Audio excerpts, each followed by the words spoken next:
जय हिंद, नमस्कार, प्रणाम प्यारे साथियों। मैं आपका साथी अजीत आप सबका वेलकम करता हूं अपनी इंग्लिश की शानदार लाइव क्लास में। तो चलिए मेरे शेरों, एक बार ज़रा कमेंट करके बताइएगा कि क्या वीडियो की क्लियरिटी और वॉइस सब कुछ आप तक अच्छे से पहुंच रहा है। एक बार सभी शेर ज़रा जय हिंद का कमेंट करें। अगर सब कुछ सही चल रहा है तो एक बार मेरे शेरों जय हिंद का कमेंट करिए, ताकि आज की लड़ाई का जो आगाज़ है वो आगे पहुँचाया जा सके। तो चलिए, आप सबका बहुत बहुत स्वागत है आपकी अपनी इंग्लिश की शानदार क्लास में। और आज की इस शानदार क्लास में मेरे बच्चे जो बात करने वाले हैं वो प्रोनाउन की चौथी क्लास है। प्रोनाउन के इससे पहले गुरुजी हम लोगों ने 3 क्लासें पढ़ लिया है और आज की प्रोनाउन की चौथी क्लास आप लोगों के बीच लेकर के मैं आ गया हूं। और प्रोनाउन की चौथी क्लास में जो मैं बात करने वाला हूं, पर्टिकुलर रिफ्लेक्सिव प्रोनाउन पे बात होगी। मेरे बच्चे, कॉम्पिटिटिव एग्जाम कोई भी हो, लेकिन रिफ्लेक्सिव प्रोनाउन का अपना अच्छा खासा एक वेटेज होता है, इसलिए रिफ्लेक्सिव प्रोनाउन पे पूरी तरह से इस क्लास में बात होगी। रिफ्लेक्सिव प्रोनाउन से शुरुआत करेंगे, रिफ्लेक्सिव प्रोनाउन को इसी क्लास में एंड करेंगे। रिफ्लेक्सिव प्रोनाउन की पूरी बेसिक बात, रिफ्लेक्सिव प्रोनाउन का प्लेसमेंट क्या होता है और कौन कौन सी ऐसी कंडीशंस बनती हैं जब रिफ्लेक्सिव प्रोनाउन का यूज किया जाता है।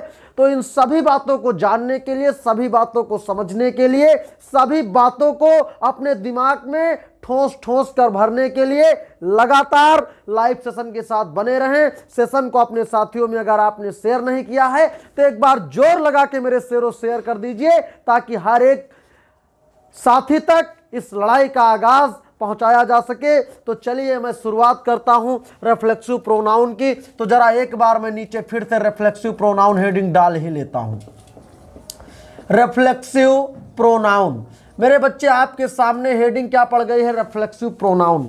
सबसे पहले रिफ्लेक्सिव प्रोनाउन को देख के मेरे मन में ये आता है कि गुरुवर रिफ्लेक्सिव प्रोनाउन क्या है, कि ये रिफ्लेक्सिव प्रोनाउन क्या होता है, इसका क्या मसला है। अभी मैं रिफ्लेक्सिव प्रोनाउन ना समझ पाया, कोई बात नहीं है। रिफ्लेक्सिव प्रोनाउन के बारे में मेरे बच्चे आपको कुछ भी नहीं पता है, लेकिन क्लास को छोड़ते छोड़ते आपको कोई ऐसी बात इस रिफ्लेक्सिव प्रोनाउन में नहीं होगी जो आपको पूरी तरह से आपके दिमाग में ना चली जाए।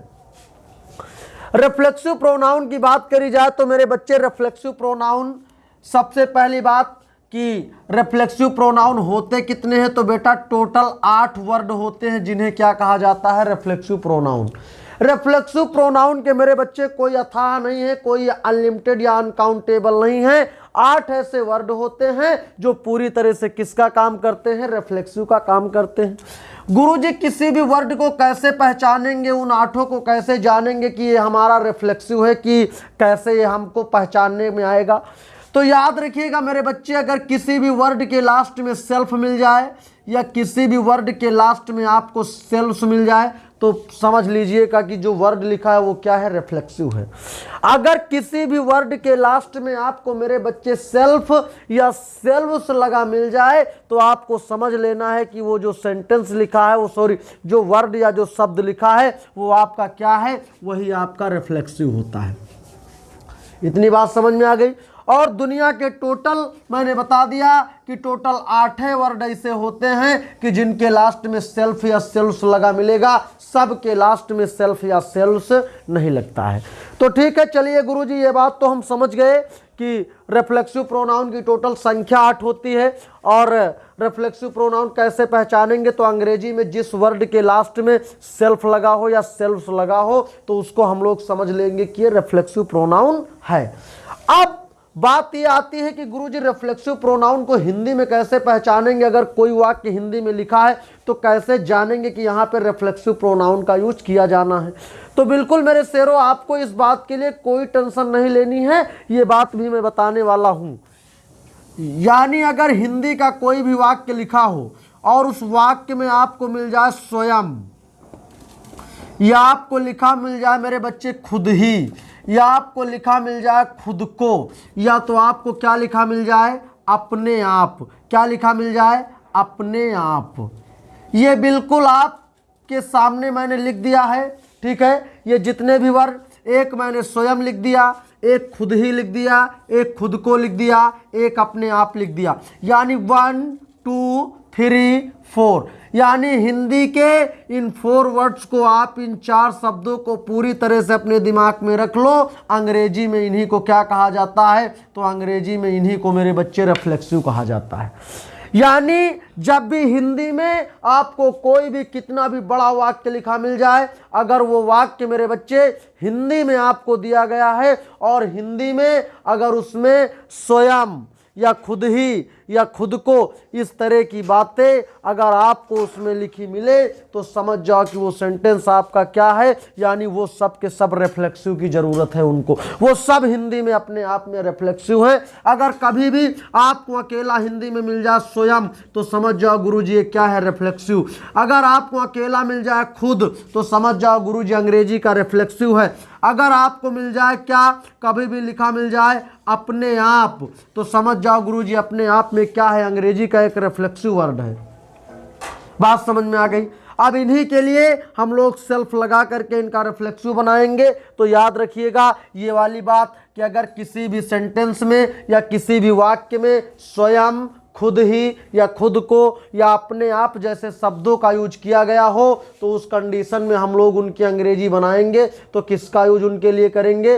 रिफ्लेक्सिव प्रोनाउन का यूज करेंगे। बात समझ में आ गई? तो चलिए मेरे शेरों अब हम बात आगे की करेंगे, आगे की बात करेंगे और आगे की बात जो है वो बहुत कायदे की होने वाली है अब। ठीक है, अब बात करेंगे जो 8 वर्ड होते हैं तो वो कौन कौन से होते हैं? गुरुजी सबसे पहले मैंने आपको पर्सनल प्रोनाउन पढ़ाया था, तो पर्सनल प्रोनाउन की टोटल संख्या मैंने कितनी बताई थी? तो आपको याद आया होगा धुंधला धुंधला सा कि गुरुजी आपने पर्सनल प्रोनाउन की 7 संख्या बताई थी। कितनी? पर्सनल प्रोनाउन के मेरे बच्चे 7 संख्या होती है। एक आपका आई होता है, वी होता है, यू होता है, और एक आपका क्या होता है? एक आपका मेरे बच्चे क्या होता है? ही होता है, सी होता है, एक इट होता है, और एक आपका क्या होता है? दे। गुरुजी 7 के सातों ये हैं, इन सातों पर्सनल प्रोनाउन का रिफ्लेक्सिव। और आपको पता होगा कि पर्सनल प्रोनाउन की जो मैंने बेटा पहली क्लास देखी थी तो पर्सनल प्रोनाउन की उसी पहली क्लास में मैंने एक टेबल बनाया था। तो subjective case, objective case, possessive adjective, possessive pronoun, reflexive pronoun, ये मैंने उसी में लिख लिया था। आप इसके लिए चले जाइए हमारी नाउन की पहली क्लास में, नाउन की आप हमारी पहली क्लास में चले जाइए, वो सॉरी नाउन नहीं प्रोनाउन की, प्रोनाउन की जब आप फर्स्ट क्लास में जाओगे तो बेटा वहाँ पर प्रोनाउन पार्ट 1 थंबनेल पे बड़ा बड़ा लिखा है, उस पे जाओगे तो पूरी की पूरी बात आपको वहीं मिल जाएगी, कोई नई बात नहीं है। तो बेटा 7 पर्सनल प्रोनाउन होते हैं जिनका रिफ्लेक्सिव बनता है, और एक अलग से आपका होता है वन एक इंडेफिनिट प्रोनाउन भी माना जाता है तो इसका भी रिफ्लेक्सिव बनता है। तो इसीलिए टोटल रिफ्लेक्सिव वर्ड कितने होते हैं? 8, यानी 7 पर्सनल प्रोनाउन का रिफ्लेक्सिव बनता है, और एक बेटा अलग से क्या होता है? एक अलग से आपका 1 होता है। तो मेरे बच्चे आई का रिफ्लेक्सिव क्या बनेगा? तो आई का रिफ्लेक्सिव बनेगा माई सेल्फ। वी का रिफ्लेक्सिव क्या बनेगा? वी का रिफ्लेक्सिव मेरे बच्चे एक बनता है आवर सेल्फ, या तो आपने कहीं कहीं देखा होगा लिखा होता है आवर सेल्फ। ठीक है, अब देखो आपका बेटा एक वी होता है, एक यू होता है, इन दोनों को मेरे बच्चे आप याद रखिएगा प्लूरल भी मानते हो और इनको माना सिंगुलर भी जाता है। आज तक आपको ये पता था कि यू और वी दोनों अपने आप में क्या हैं? तो गुरुजी वी और यू दोनों अपने आप में प्लूरल है, इनके साथ आपने आज तक प्लूरल वर्ब लगाई। लेकिन जब मेरे बच्चे रिफ्लेक्सिव प्रोनाउन पे बढ़े तो मुझे एक नई बात यहाँ से समझने को, एक नई बात जानने को, एक नई बात मेरे शेरों यहाँ से समझने के लिए मिली या देखने को मिली कि गुरुजी वी जो होता है और जो यू होता है ये दोनों सिंगुलर भी होते हैं, ये दोनों प्लूरल भी होते हैं। किसी भी सेंटेंस में ये सिंगुलर की तरह यूज होते हैं और किसी सेंटेंस में ये प्लूरल की तरह भी यूज होते हैं। अगर वी और यू का यूज मेरे बच्चे प्लूरल की तरह होगा तो इनके लिए जो आगे रिफ्लेक्सिव प्रोनाउन का यूज किया जाएगा तो आवर सेल्व्स होगा। ठीक है, अगर वी को प्लूरल की तरह यूज किया जाएगा तो वी के लिए जो रिफ्लेक्सिव प्रोनाउन आगे लगेगा वो लगेगा आवर सेल्व्स। क्या लगेगा? Ourselves. लेकिन अगर वी का यूज सिंगुलर की तरह किया जाएगा तो मेरे बच्चे याद रखिएगा वी के साथ फिर आगे रिफ्लेक्सिव कैसा लगेगा? यानी आवर सेल्फ लगेगा। वही कंडीशन यू वाले में है। एक होता है योर सेल्फ, एक मेरे बच्चे आपका क्या हो जाता है, योर सेल्फ। क्या हो जाता है, योर सेल्फ हो जाता है। ठीक है, यानी जब यू को एज अ सिंगुलर तो reflexive yourself, you as a plural तो रिफ्लेक्सिव योर सेल्फ। अब आप सोच रहे हो कि गुरुजी योर सेल्फ कहाँ लगाएंगे, योर सेल्फ कहाँ लगाएंगे, तो बेटा आप पहले वर्ड लिखते चलो, एक एक बात बिना बताए मैं जाने वाला नहीं हूं। आगे चलिए, ही का कुछ नहीं बेटा, ही का अकेला क्या बनेगा, हिम सेल्फ बनेगा। सी का मेरे बच्चे क्या बनेगा, तो हर सेल्फ बनेगा। और इट का क्या बनेगा, इट का आपका जो है इट सेल्फ बन जाएगा। दे का क्या बनेगा, दे को कभी भी देम सेल्फ नहीं लिखोगे, हमेशा देम सेल्फ लिखा जाएगा, क्योंकि दे पूरी तरह से क्या होता है, तो दे पूरी तरह से बेटा प्लूरल होता है, देम सेल्फ। आगे अगर वन की बात करी जाए तो क्या हो जाएगा, वन सेल्फ। क्या, वन सेल्फ हो जाएगा। यानी ये टोटल आपके सामने 1 2 3 4 5 6 7 8 मेरे बच्चे, यही इतने 8 के 8 आपके सब वर्ड लिखे हैं। इन्हीं को हम लोग इन्हीं का क्या बना लेते हैं, इन्हीं का रिफ्लेक्सिव बनाते हैं। तो चलिए, उम्मीद है कि ये बात आपको रिफ्लेक्सिव प्रोनाउन की पूरी परिभाषा समझ में आ गई कि रिफ्लेक्सिव प्रोनाउन को हिंदी में निजवाचक कहते हैं, यानी जिस वर्ड के लास्ट में सेल्फ या सेल्स लगा हो समझ जाओ कि वो रिफ्लेक्सिव है। रिफ्लेक्सिव प्रोनाउन की संख्या कितनी होती है, तो गुरुजी रिफ्लेक्सिव प्रोनाउन की संख्या 8 होती है। 7 तो पर्सनल प्रोनाउन का रिफ्लेक्सिव बनता है, और एक ONE1 एक इंडेफिनिट प्रोनाउन माना जाता है, उसका भी रिफ्लेक्सिव बनता है। इसीलिए रिफ्लेक्सिव प्रोनाउन की संख्या 8 छोड़ करके कोई 9वीं संख्या नहीं बनी। ठीक है, आगे अगर बात करी जाए कि गुरुजी अगर सिंगुलर पर्सनल प्रोनाउन को रिफ्लेक्सिव बनाना है तो उसमें सेल्फ जोड़ दिया जाता है, लेकिन अगर प्लूरल पर्सनल प्रोनाउन का रिफ्लेक्सिव बनाया जाता है तो उसमें सेल्फ जोड़ दिया जाता है। बात पूरी तरह से समझ में आ गई, यहां तक की बात क्लियर हो गई। अच्छा, अब गुरुजी मैं बात करूंगा रिफ्लेक्सिव प्रोनाउन का क्या और क्या यूज है। आगे की बात जरा लिखिए सभी लोग। आगे ये लिखना है कि जब सब्जेक्ट अपने लिए काम करता है तब रिफ्लेक्सिव प्रोनाउन का यूज किया जाता है। ठीक है, यानी मेरे बच्चे जब सब्जेक्ट अपने लिए काम करता है, जब सब्जेक्ट अपने लिए काम करता है तो उस कंडीशन में रिफ्लेक्सिव प्रोनाउन का यूज किया जाता है। जैसे यहां पे एक सेंटेंस लिख दिया जाए, पापा ने खुद को चोट पहुंचाई, पापा ने खुद को चोट पहुंचाई। चलो इसका ट्रांसलेट करके बताओ पहले तो।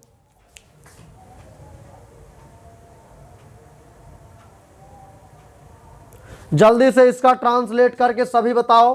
कुछ नहीं गुरुजी, यानी सबसे पहले पापा लिखेंगे, यानी फादर, पापा लिखेंगे। पापा हमारा इस सेंटेंस में एज अ सब्जेक्ट है।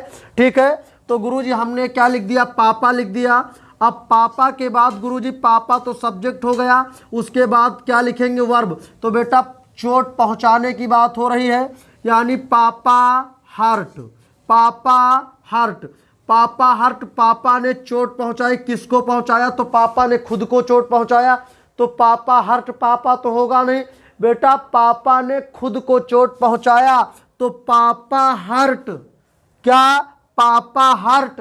अब खुद को के लिए क्या होगा, पापा बेटा बताओ एक हमारा क्या है, पापा बताओ एक हमारा क्या है, बताओ पूरी तरह से मेल वाले में आता है कि नहीं। पापा वर्ड जो होता है पूरी तरह से मेल में आता है। बेटा जब मेल वाला सिंगुलर होता तो उसके लिए हम लोग प्रोनाउन क्या यूज करते हैं, ही। तो बताओ ही का रिफ्लेक्सिव क्या होता है, हिमसेल्फ। क्या होता है, हिमसेल्फ। और हिमसेल्फ का यूज कब किया जाता है मेरे बच्चे, जब सब्जेक्ट अपने लिए काम करता है। तो बताओ सब्जेक्ट पापा है कि नहीं, और पापा काम पूरी तरह से अपने लिए करते हैं कि नहीं। क्यों, क्योंकि पापा ने चोट तो पहुंचाया, लेकिन पापा ने चोट पूरी तरीके से किसको पहुंचाया, तो पापा ने चोट पूरी तरह से अपने आप को पहुंचाया। तो पापा हर्ट हर से वो हिमसेल्फ, हिमसेल्फ। बात समझ में आ गई। याद रखिएगा बेटा, जो भी रिफ्लेक्सिव प्रोनाउन लगता है वो हमेशा सब्जेक्ट पर डिपेंड होता है। ये नहीं कि पापा हर्ट हर सेल्फ, पापा ने उसको चोट पहुंचाया। फिर बेटा यहां पे ये हो सकता है, पापा हर्ट हर, पापा हर्ट हर कर सकते हो। ठीक है, पापा हर्ट हिम कर सकते हो, लेकिन जब हिमसेल्फ तब लगाओगे, रिफ्लेक्सिव तब लगाओगे। रिफ्लेक्सिव लगाने का मतलब कि सब्जेक्ट ने किसके लिए काम किया, अपने लिए। अगर आप कहोगे कि पापा हर्ट हर, तो पापा ने उसे चोट पहुंचाया, यानी पापा ने किसी लड़की को चोट पहुंचा दिया। अगर कह दिया जाए पापा हर्ट हिम, तो इसका मतलब कि पापा ने उसे चोट पहुंचाया। कोई एक आदमी है जिसको पापा ने चोट पहुंचा दिया। ठीक है, तो बात समझ में आ गई। तो बेटा याद रखिएगा, ये बातें आपको पूरी तरह से मुझे उम्मीद है कि समझ में आई होंगी। अब हम बात करेंगे कि क्या प्लेसमेंट होता है। देखो बेटा, जो रिफ्लेक्सिव प्रोनाउन होता है ये हर जगह नहीं लगता है, ये बहुत ही सटीक जगह है। इसकी कुछ ऐसी वर्ब होती है कि जिनके बाद रिफ्लेक्सिव प्रोनाउन का यूज किया जाता है, क्योंकि सब्जेक्ट अपने लिए तो काम करता है, लेकिन कुछ कंडीशन होती है कि सब्जेक्ट अपने लिए काम कर सकता है बस। तो कुछ ऐसी वर्ब अब हम लिखा देंगे आपको कि जिनके तुरंत बाद हमेशा रिफ्लेक्सिव प्रोनाउन का यूज किया जाता है, तो किया जाता है। अगर पेपर में उनमें से कोई भी वर्ब आपको दी जाए और उनके तुरंत बाद अगर रिफ्लेक्सिव प्रोनाउन मेरे बच्चे नहीं लगी, तो बात गलत है। क्यों? क्योंकि कुछ ऐसी वर्ब बताएंगे कि वो भैया हमेशा अपने तुरंत बाद रिफ्लेक्सिव प्रोनाउन उनको लेना ही लेना है, और जो उनके बाद रिफ्लेक्सिव प्रोनाउन आएगा वो किस पर डिपेंड करेगा, तो वो बेटा डिपेंड किस पर करेगा, वो डिपेंड करेगा सेंटेंस के सब्जेक्ट पर। ठीक है, बात समझ में आ गई। तो जरा एक सभी लोग रूल लिखिएगा, एक रूल सभी लोगों को लिखना है। सबसे पहला रूल है, सबसे पहला ये है कि कुछ ऐसी वर्ब होती हैं, कुछ वर्ब्स होती हैं, कुछ वर्ब्स होती हैं जिनके बाद, कुछ वर्ब्स होती हैं जिनके बाद हमेशा, जिनके बाद हमेशा आर एफ बोले तो रिफ्लेक्सिव प्रोनाउन, आर एफ बोले तो रिफ्लेक्सिव प्रोनाउन का यूज किया जाता है। कुछ ऐसी वर्ब होती है जिनके बाद हमेशा रिफ्लेक्सिव प्रोनाउन का यूज किया जाता है। तो मेरे बच्चे वो कौन कौन सी वर्ब हैं कि जिनके बाद रिफ्लेक्सिव प्रोनाउन का यूज बिल्कुल कंपलसरी है कि किया ही जाता है, तो जरा लिखिएगा। लिखिए, जैसे आपका एक क्या हो गया, एक आपका बेटा हो गया क्या, एक आपका एक्विट हो गया, एक आपका रिकंसाइल हो गया, एक्विट हो गया, रिकंसाइल हो गया, एक आपका प्रेजेंट हो गया, अब्सेंट, जल्दी जल्दी लिखते चलो, प्रेजेंट हो गया, अब्सेंट हो गया, जल्दी जल्दी, हाँ भाई सभी लोग लिखते चलो आगे। जैसे एक आपने हर्ट सुना होगा, एक आपने सुना होगा चीट, चीट का मतलब धोखा। ठीक है, आगे चलिए सभी लोग लिखते चलिए। एक आपने अम्यूज सुना होगा, AMUSE, मनोरंजन करना। एब्यूज का मतलब गाली देना, लेकिन अम्यूज का मतलब क्या होता है बेटा, मनोरंजन करना। आगे बेटा एक आपने सुना होगा अप्लाई, अप्लाई। एक आपने सुना होगा मेरे बच्चे रिजाइन, क्या सुना होगा, रिजाइन आपने सुना होगा। एक आपने मेरे बच्चे क्या सुना होगा, एक आपने इंजॉय सुना होगा, इंजॉय, एक आपने इंजॉय सुना होगा। और एक आपने सुना होगा क्या, सटिस्फाई, एक आपने सुना होगा सटिस्फाई, सटिस्फाई, सटिस्फाई। एक आपने मेरे बच्चे सुना होगा ब्लेम।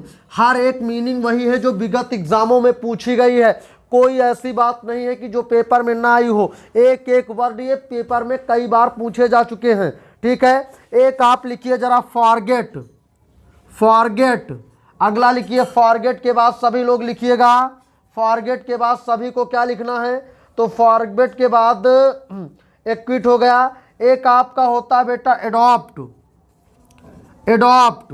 ठीक है, ये आपकी इतनी मीनिंग आप पढ़ लोगे तो इनसे कोई भी काम आपका रुकने वाला नहीं है। यानी ये सब की सब ऐसी वर्ब हैं कि इनके बाद रिफ्लेक्सिव प्रोनाउन का यूज आपको करना है। और जो रिफ्लेक्सिव लगेगा तो वो रिफ्लेक्सिव बेटा किसको देख के लगेगा, तो वो रिफ्लेक्सिव जो लगेगा वो रिफ्लेक्सिव सेंटेंस के सब्जेक्ट को देख कर लगाया जाएगा। तो चलिए जरा, कितने ऐसे शेर हैं कि जो कह रहे हैं सर एक इस तरह का मुझे सेंटेंस दे दीजिए और मैं पूरी तरह से उस बात को समझ जाऊंगा।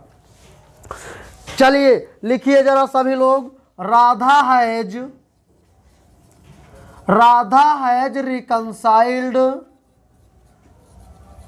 Radha has reconciled, Radha has reconciled to the demands,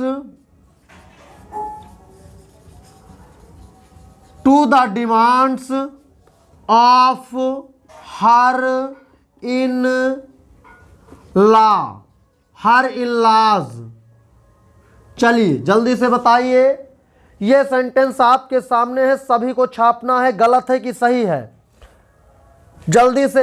her in laws का मतलब होता है बेटा वो उसको, यानी इन लॉज का मतलब होता है ससुराल वालों की बात करता है, ससुराल की बात करता है। चलिए, यानी राधा ने अपने ससुराल वालों की, जो उनके ससुराल वालों को की डिमांड थी, उनको उसने क्या किया, स्वीकार कर लिया या मान लिया। चलिए बताइएगा क्या है। तो गुरुजी कुछ नहीं, रिकंसाइल्ड मिला कि नहीं बेटा, रिकंसाइल की सेकंड फॉर्म है, थर्ड फॉर्म रिकंसाइल्ड। मेरे बच्चे रिकंसाइल्ड एक ऐसी वर्ब है कि इसके बाद हमेशा किसका यूज किया जाना चाहिए, रिफ्लेक्सिव का। तो बताओ क्या रिकंसाइल्ड के तुरंत बाद कोई रिफ्लेक्सिव लगा है? गुरुजी रिकंसाइल्ड के तुरंत बाद तो प्रीपोजिशन टू आया है, रिफ्लेक्सिव तो नहीं लगा। सो हमारा सेंटेंस गलत है। क्या करना चाहिए? रिफ्लेक्सिव के तुरंत बाद रिफ्लेक्सिव यानी रिकंसाइल्ड और टू के बीच में क्या लगाओ, रिफ्लेक्सिव। इसके रिकंसाइल्ड और टू के बीच में लगाओ एक रिफ्लेक्सिव प्रोनाउन। और जो रिफ्लेक्सिव प्रोनाउन लगाओगे तो यहाँ पे रिफ्लेक्सिव प्रोनाउन लगाने के लिए मेरे बच्चे लौटो किसके पास, सब्जेक्ट के पास। और सब्जेक्ट है राधा। राधा एक लड़की का नाम है, लड़की के लिए प्रोनाउन यूज करते हो सी, तो सी का रिफ्लेक्सिव क्या होगा, हो जाएगा हरसेल्फ। जल्दी कमेंट करके छाप दो, क्या ये बात पूरी तरह से समझ में आ गई? जल्दी से मुझे कमेंट करके बताइएगा कि क्या ये बात पूरी तरह से आप लोगों को समझ में आ गई। क्या दूसरा सेंटेंस दिया जाए इस तरह का? हाँ गुरुजी टू लगेगा, लेकिन टू हिमसेल्फ के, उसके हरसेल्फ के बाद लगेगा, ठीक है। यानी Radha has reconciled herself to the demands of her in laws.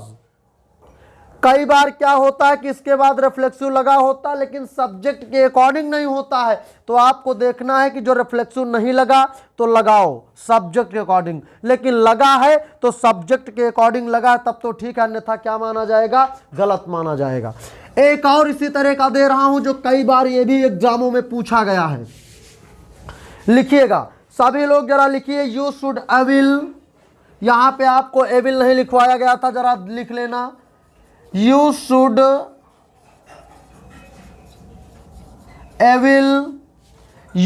avail of this opportunity।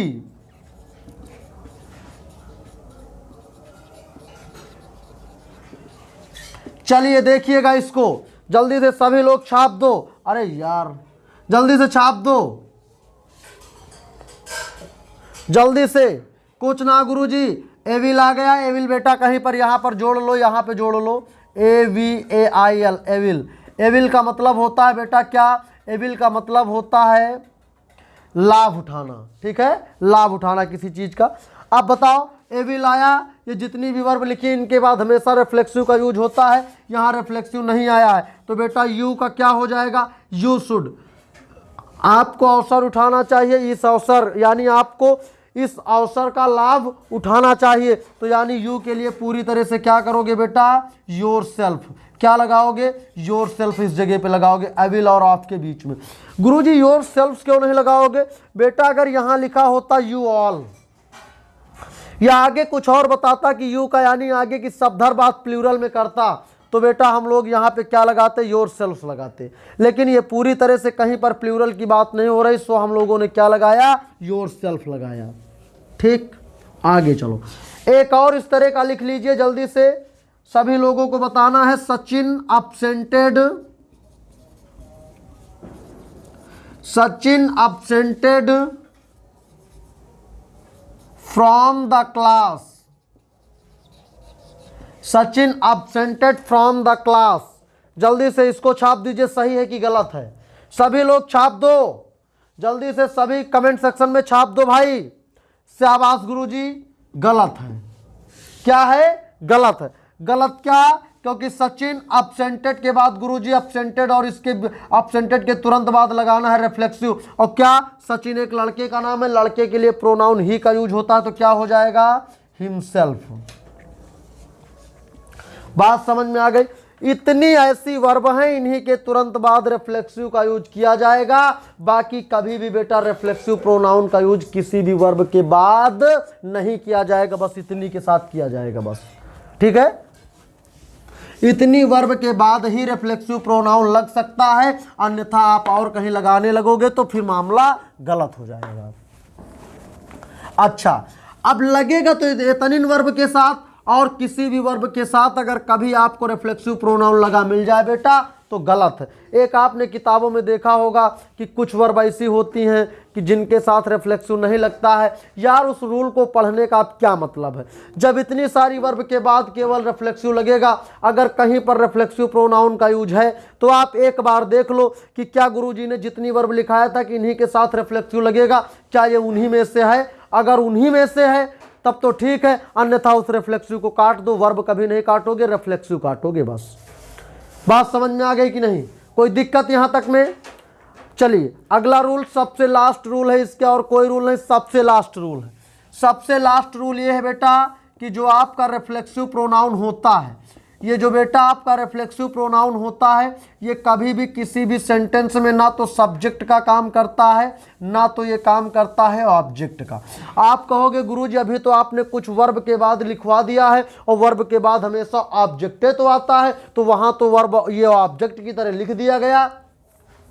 मेरे शेरों याद रखिएगा इस बात को कि ये आपके एक्सेप्शन थी, वो आपकी अलग की बात थी, इसीलिए एक रूल लिखवा दिया गया कि कुछ ऐसी गिनी चुनी वर्ब होती हैं कि जिनके बाद हमेशा रिफ्लेक्सिव केस का यूज किया जाता है। ठीक है, लेकिन अब बाकी उतनी वर्ब को छोड़ दिया जाए तो कहीं भी ऑब्जेक्ट यानी किसी भी वर्ब के बाद कभी रिफ्लेक्सिव नहीं आएगा।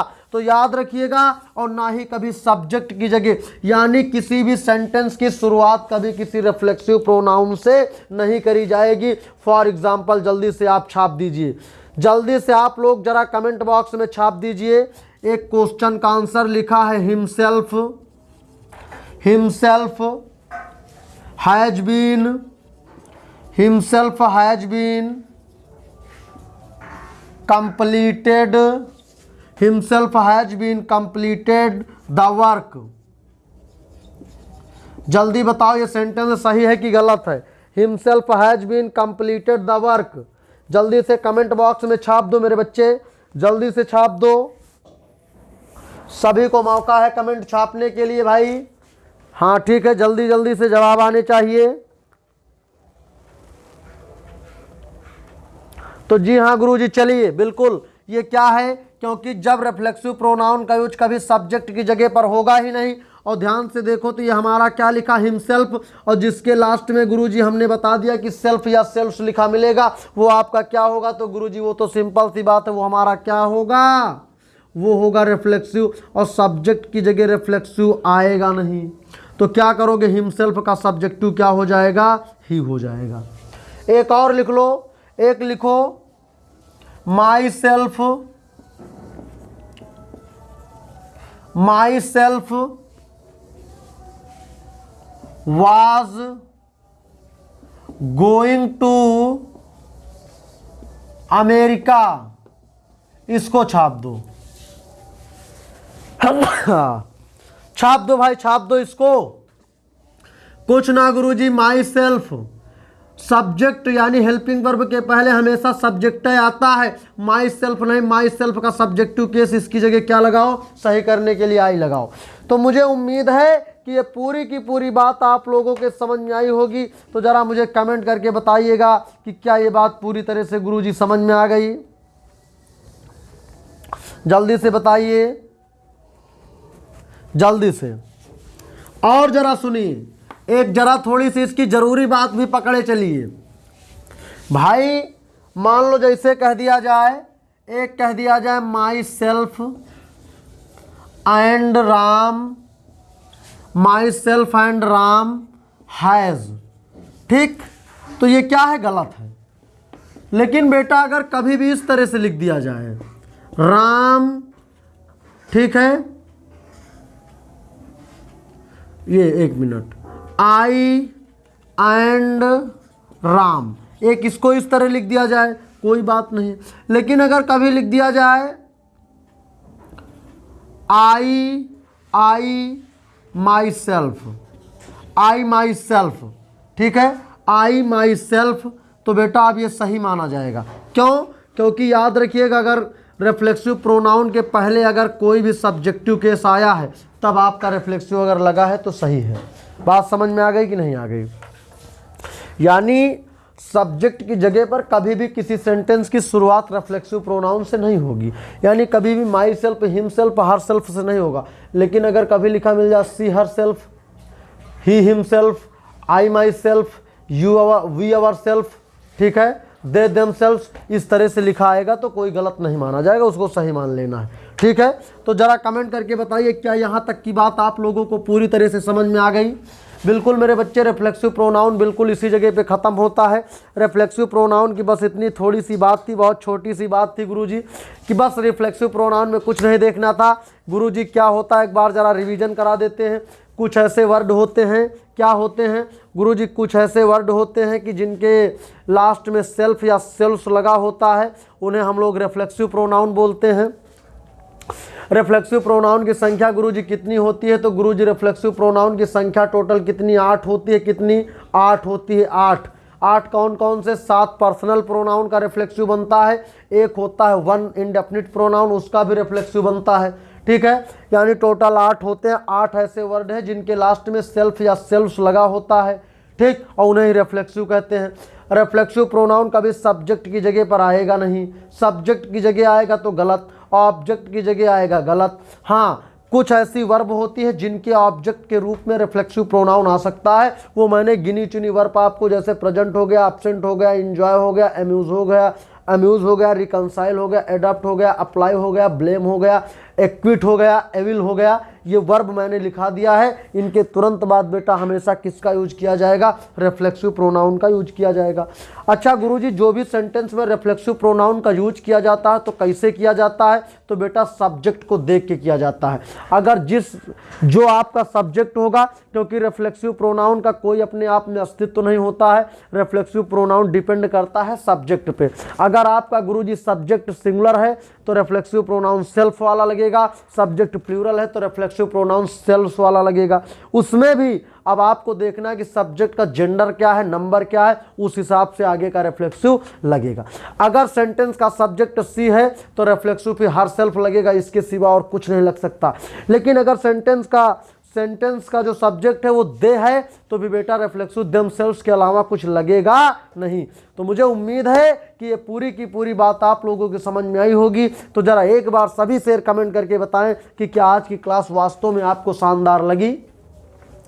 क्लास आज की बेटा छोटी है क्योंकि अब एक क्लास में एक प्रोनाउन पे मैंने बात कर लिया है, ज़्यादा इसमें कोई इतना बढ़ाने चढ़ाने की बात नहीं है, ठीक है। एक क्लास में एक प्रोनाउन पे बात करेंगे, ठीक है। तो बिल्कुल ताकि पूरी बात आप पकड़ते भी चलो। बिल्कुल सभी सेशन को शेयर नहीं किया तो बेटा शेयर जरूर। लाइव सेशन पे आने से पहले आप अपनी जिम्मेदारी का निर्वहन जरूर किया करें, एक बार शेयर मार दिया करें और अपने साथियों में मेरे बच्चे लाइक जरूर शेयर जरूर करें। और लाइक जिनने नहीं किया है वो अभी तक सेशन को, तो लाइक जरूर किया करो, ठीक है। और बिल्कुल आपको डिस्क्रिप्शन में उसकी प्लेलिस्ट की लिंक दी हुई है, उस पर क्लिक करिए। पूरी हमारे अग्निपथ बैच की इंग्लिश को आप पढ़िए एक तरफ से, बिल्कुल अच्छे से पढ़िए।